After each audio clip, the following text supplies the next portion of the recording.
नमस्कार दोस्तों, 8 PM में आपका स्वागत है। मैं हूं आपका दोस्त धर्मेंद्र कंवारी। दोस्तों, क्लर्कों और सरकार के बीच दूसरे दौर की वार्ता फेल हो गई है। ये खबर आज आपको खूब पढ़ने को मिली होगी, सुनने को मिली होगी। लेकिन जहां तक मेरी जानकारी है, लिपिकों और सरकार के बीच वार्ता फेल नहीं हुई है, तीसरे दौर में पहुंच गई है। फेल जैसे शब्द का इस्तेमाल मैं इसलिए नहीं करना चाहता क्योंकि एक आंदोलन को एक पत्रकार के नाते देखने, समझने और कवर करने का मेरा 20 साल का तजुर्बा है। और इस तजुर्बे के आधार पे मैं ये दावे के साथ कह सकता हूं कि ये सरकार लिपिकों की बात को मानने जा रही है। सिर्फ एक छोटे से पॉइंट पे मामला अटका हुआ है, और ये पॉइंट क्या है, आज के इस छोटे से वीडियो में मैं आपसे चर्चा करूंगा। वार्ता में क्या हुआ है, इसके सारे पॉइंट्स वीडियो आप देख चुके होंगे और सबके व्हाट्सएप पे वो वीडियो आए हुए हैं। उन पे ज़्यादा चर्चा करने का कोई फायदा नहीं है। बस जानकारी के लिए आप ये छोटा सा एक वीडियो देख लीजिए ताकि आपको ओवरऑल जो लिपिक हैं और सरकार हैं उनके तापमान का पता चल जाए।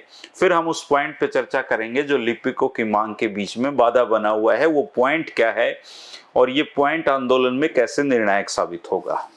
नमस्कार साथियों, आज 2 बार की वार्ता हमारी सरकार के साथ हुई, लेकिन हमने जो अपना वादा कर रखा था 35,400 का, हम उस पर अडिग रहे। हमारी कार्य समीक्षा के आधार पर हमने सारे तथ्य उनके सामने रखे, लेकिन उनकी उस पर सहमति नहीं बनी। इसलिए साथियों, अब हमें हमारी आंदोलन की मूवमेंट को तेज करना पड़ेगा। आने वाले दिनों में हम 22 के 22 जिलों में 5-5 साथी भूख हड़ताल पर बैठना शुरू करेंगे कल से ही साथियों। इसके अलावा मैं आपको बता देता हूँ कि सरकार ने बुधवार का समय दोबारा दिया है अगली वार्ता के लिए। साथियों, समय बेशकता दे दिया और सरकार ने, लेकिन आपने ये लड़ाई जारी रखनी है। 35,400 की मांग है, 35,400 पर अडिग है। जैसे जैसे हम फील्ड में गए थे, उन फील्डों से हमें पता लगा था कि साथियों की मांग 35,400 से नीचे नहीं झुकना है, तो हमने वो काम भी किया है। आज आप लोगों की एकता के कारण ही हम यहाँ पे बैठे हैं। भले ही सरकार ना माने, लेकिन टाइम आएगा। हमें बुधवार को बुलाया है या बुधवार का समय दिया है, तो उस वार्ता में देखते हैं क्या फैसला लेती है सरकार। हमें लगता है कि अगर क्लर्क अपनी मांग को व्यवहारिक करेंगे तो मुख्यमंत्री जी उनको मांगने को तत्पर है। बस यही हमारा उनसे आग्रह है कि अपनी मांग को व्यवहारिक कीजिए। दोस्तों, आज लिपिकों की बैठक की अगर आप बात करें तो ये दूसरी बैठक थी संख्या के हिसाब से।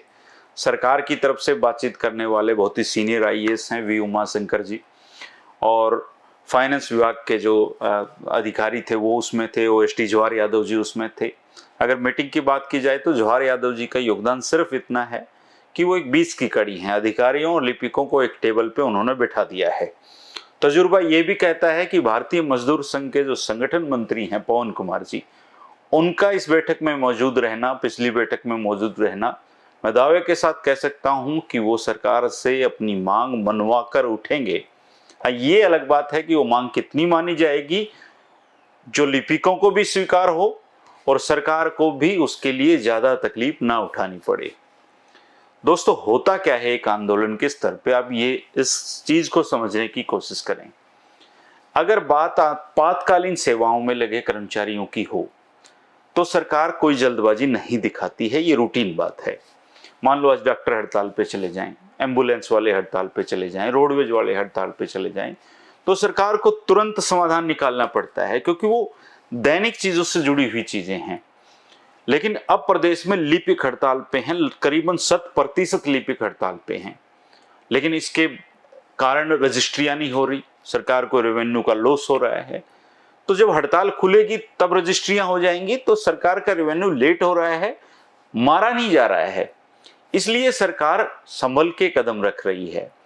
इसलिए सरकार लिपिकों का तापमान देख रही है।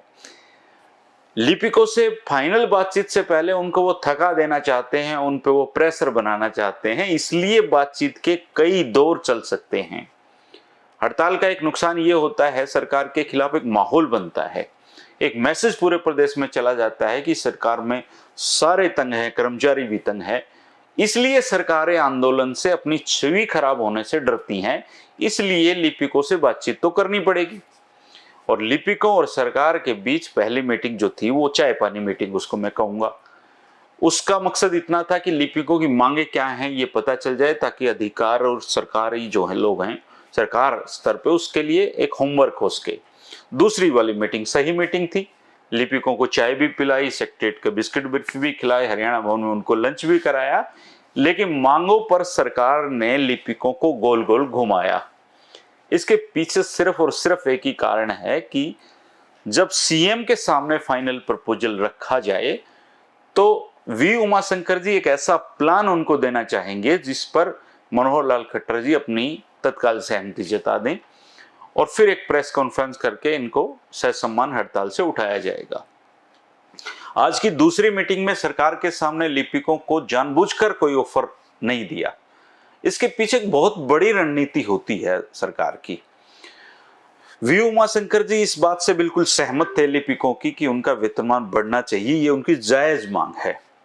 लेकिन ये बढ़ा क्यों नहीं? क्योंकि लिपिकों ने कभी मांगा ही नहीं और अधिकार सरकारों से आंदोलन करके मिलते हैं, तो इसलिए सरकार को कोई जरूरत नहीं थी लिपिकों को कुछ देने की। लेकिन पहली बार प्रदेश भर के लिपिक हड़ताल पे उतर आए तो सरकार को बातचीत करने के लिए मजबूर होना पड़ा। और वी उमाशंकर जी ने इस मीटिंग में सरकार की तरफ से लिपिकों को कोई ऑफर इसलिए सोच समझ के नहीं दिया क्योंकि सरकार ये चाहती है कि ये ऑफर लिपिकों की तरफ से आए। वो बेहतर इसलिए रहेगा क्योंकि मान लो उन्होंने इससे कम पे एक कह दिया कि चलो ये नहीं दे रहे आप मुझे ये दे दो हमें, तो सरकार फिर उससे भी कम करवाने की कोशिश करेगी। लिपिक ऐसा नहीं है कि लिपिक सरकार की इस रणनीति को समझते नहीं है। बीएमएस के जो पवन जी हैं वो उनका बहुत बड़ा तजुर्बा है आंदोलन को लेके और उन्होंने भी जानबूझ के लिपिकों की तरफ से ऑफर नहीं देने दिया क्योंकि फिर जो 35,400 की डिमांड है उसकी वैल्यू बहुत कम सरकार लगाएगी। लेकिन जैसे ही कोई भी एक पक्ष अपना ऑफर मीटिंग में रख देगा, समझो आंदोलन खत्म होने के दिन आ गए हैं। और जहां तक मेरी जानकारी है, जो बुधवार को जो मीटिंग होनी है वो बहुत महत्वपूर्ण मीटिंग होगी इस आंदोलन के लिहाज से, क्योंकि उसमें फाइनल ऑफर आएगा। कोशिश ये रहेगी कर्मचारियों की तरफ से दिया जाए सरकार को। सरकार की कोशिश ये रहेगी कि कर्मचारी बताएं कि हमें जी ये नहीं तो ये दे दो, लेकिन कर्मचारियों की कोशिश रहेगी कि आप बताओ, लेकिन अंततः किसी न किसी पक्ष को तो ये देना पड़ेगा क्योंकि इतना लंबा हड़ताल नहीं चलाई जाती हैं। इतनी लंबी हड़ताल से सरकार को बहुत ज्यादा तकलीफ झेलनी पड़ती है। और इस आंदोलन में एक बात समझने की चीज है कि लिपिकों को जो कुछ भी मिलना है देर सवेर वो सब कुछ पुलिस और दूसरे विभागों के कर्मचारियों को भी मिलेगा, और वो तब मिलेगा जब वो आंदोलन भी नहीं कर रहे हैं। पुलिस आंदोलन नहीं कर सकती है, डिसिप्लिन फोर्स है, लेकिन बाकी विभागों के कर्मचारियों को लिपिकों की हड़ताल सफल होने का उनको दुआ करनी चाहिए, क्योंकि लिपिक उनके हक के लिए भी लड़ाई एक किस्म से ये लड़ रहे हैं। सरकार लिपिकों को और दूसरे कर्मचारियों को चुनाव से पहले नाराज करने का जोखिम नहीं उठाएगी भाजपा, क्योंकि लिपिकों को खुशखबरी तो मिलेगी, इसके साथ इसके लिए उन्होंने संघर्ष किया है। दूसरे कर्मचारियों को भी लिपिकों को धन्यवाद देना एक समय में मजबूरी हो जाएगा, क्योंकि उनकी वजह से उनको भी उनका अधिकार मिलने जा रहा है और चुनाव से पहले पहले ये सारे काम हो जाएंगे। शुरुआत लिपिक कर रहे हैं, बस फर्क इतना है, लिपिकों की हड़ताल में भले ही मांग उनकी एक ही है 35,400, लेकिन इसके साथ जहां तक मुझे जानकारी मिली है इसके साथ कई काम और होने हैं।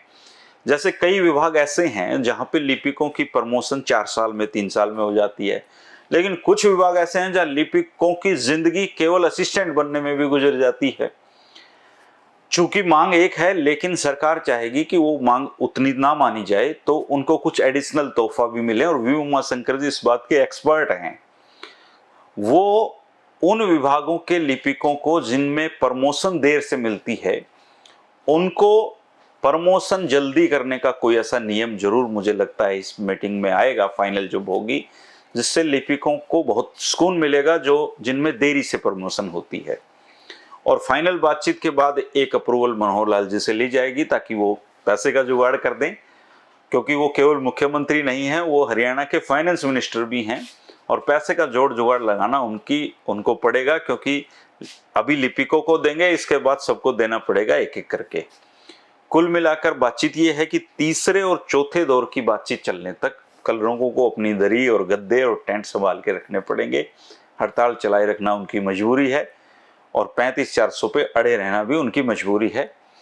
बाकी कर्मचारी उनका अब साथ देंगे क्योंकि झंडा लिपिक लेकर बैठे हैं, लेकिन इसका फायदा दूसरे विभागों के कर्मचारियों को भी मिलना है, खासकर ग्रुप सी और ग्रुप डी वालों को।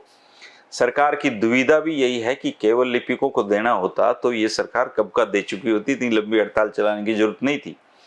5 जुलाई से हड़ताल पर बैठे लिपिकों के साथ बातचीत के रास्ते खोलने में देरी, मीटिंग में देरी इसलिए हो रही है क्योंकि प्रदेश में सबसे ज्यादा कर्मचारी ग्रुप सी के हैं और अधिकतर को सरकार चुनाव से पहले संतुष्ट करना चाहेगी।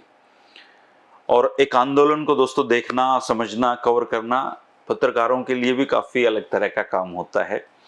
इस आंदोलन के भी बहुत अलग अलग पहलू हैं जो मैं आपके सामने पहले भी लाया हूं, आगे भी लाता रहूंगा और कल लिपिकों की हड़ताल खत्म होने तक हम इस पर चर्चा करते रहेंगे। जो साथी नए हैं, पहली बार चैनल पे आए हैं, वो इसको सब्सक्राइब कर सकते हैं क्योंकि सब्सक्राइब करना बिल्कुल फ्री है। बने रहिएगा। देश और दुनिया के तमाम मुद्दों पे हम 8 PM में चर्चा करते रहते हैं दोस्तों और आगे भी चर्चा करते रहेंगे। शुक्रिया, नमस्कार।